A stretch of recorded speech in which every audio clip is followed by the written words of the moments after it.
വടക്കൻ ടെഹ്റാനിലെ ജനസാന്ദ്രതയുള്ള ഒരു പ്രദേശത്ത് നടന്ന സ്ഫോടനങ്ങൾ ആഗോള ശ്രദ്ധ ആകർഷിക്കുകയും വലിയ ആശങ്കകൾക്ക് വഴിവെക്കുകയും ചെയ്തിരിക്കുകയാണ്.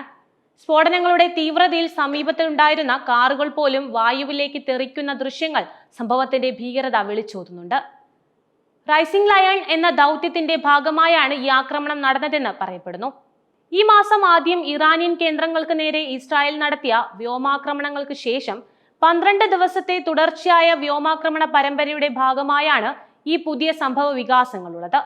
ഇറാന്റെ ആണവായുധ പദ്ധതിയെക്കുറിച്ചുള്ള ആശങ്കകൾ വീണ്ടും ആളിക്കത്തുന്ന ഒന്നായി ഇത് മാറിയിട്ടുണ്ട്.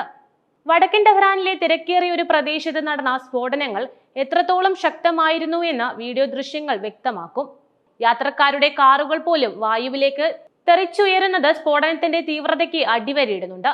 ഇത് സമീപ പ്രദേശങ്ങളിൽ വലിയ നാശനഷ്ടങ്ങൾ ഉണ്ടാക്കിയിട്ടുണ്ടെന്നും ആളപായം സംഭവിച്ചിട്ടുണ്ടാകാമെന്നും അനുമാനിക്കുന്നുണ്ട്.